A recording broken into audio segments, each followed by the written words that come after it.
Today we shall reflect on the life of St Zita.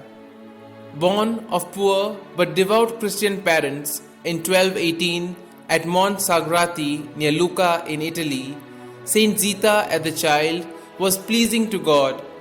Her elder sister was a Cistercian nun and her uncle a saintly hermit. At the age of 12, she entered the service of the Fatinelli family of Lucca, where she remained until her death on 27th of April 1278.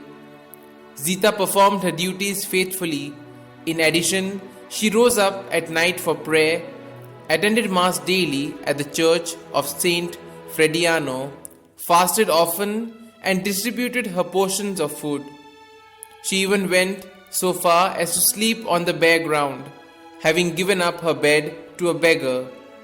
Her co-servants despised her way of living, regarding her activities as a silent reproach to themselves. Resenting her open abhorrence of evil suggestion and foul language, they even succeeded in prejudicing her employees against her for some time. She suffered calumny and contempt, but she endured every trial with singular meekness, patience, and submissiveness, and manifested to her enemies the divine magnanimity inspired by the pure love of God. At length, she overcame her enemies by her humility and forgiving attitude. Now realizing what treasure they possessed in Zita, her employees entrusted their house and family entirely to her care. In spite of the daily chores that kept her busy, she would somehow find enough time to visit the poor and the sick. One Christmas Eve, as she was leaving for church, her master Pogano threw his fur coat over her, bidding her not to lose it. But at the entrance of the church, she encountered a scantily clad man who asked for the coat.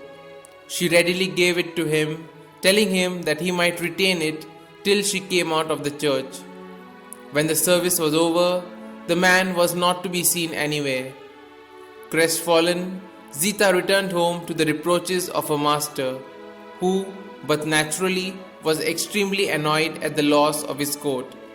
But as he sat to dine, a stranger appeared at the door and returned the fur coat to Zita. As Pogano and Zita rose to speak to him, he quickly vanished from their sight, living in their hearts the celestial joy of Christmas. Ever since, the portal of San Frediano, where Zita met the stranger, has come to be known as the Angel Door.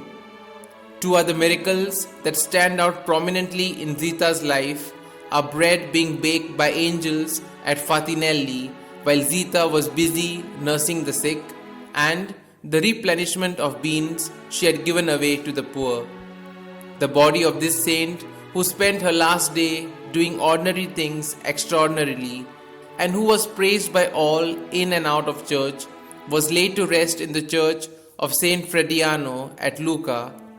Canonized on the 5th of September 1696, St Zita was declared the patron of domestic workers on the 26th of September 1933.